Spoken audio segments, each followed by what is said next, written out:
Со предупредувачка порака и ти можеш да бидеш пациент, Сдруженијето Change од Гевгелија организираше блокада на булеварот во Гевгелија за поддршка на болните од рак. Блокадата беше под мотото Марш во молк, во кој што маршираа повеќе болни и излечени од оваа болест, но и нивни роднини и пријатели. Председателката на Сдруженијето Марина Томова упати неколку барања лично до министерот за здравство Венко Филипче. Бараме внимание за поголема поддршка за болните од рак, канцер. Бараме финансиска поддршка за патот до Скопје за пациентот. Ние од другите градови. Пак во Скопје, се во Скопје, немаме ништо против Скопје. Меѓутоа, според загадеността на воздухот, цела Македонија е во Скопје. Да размислите, министре, дали има можност да се отвори оделение за онкологија во градот со обучени лица за хемотерапија која ќе го покрива регионот на Гевгелија, Богданци, Валандово и Дојран.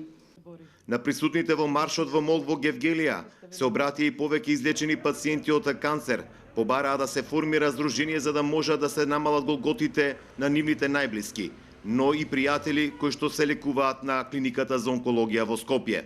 Потешка е ситуацијата секако во малите градови. Затоа што патот до Скопје е многу тежок. Не може еден болен са бајле да стане во 4 да го фати возот и да стигне дома вечер со истиот воз во 8 часот. Значи тоа е незамисливо. Затоа најголем проблем е транспортот на болните. И секое утро се будам со помислата и со благодарност кон Бога што ме остави да бидам мајка, сопруга, баба на мојата цела фамилија.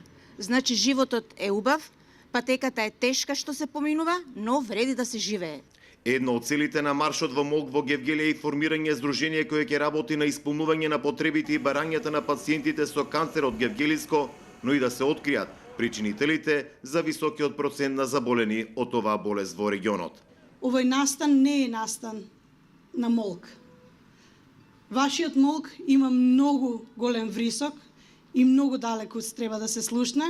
Ова е очајно барање да знаат дека и оние кои што поминуваат рак се тука, се живи и дека имаат своји потреби, да не бидат дискриминирани од општеството.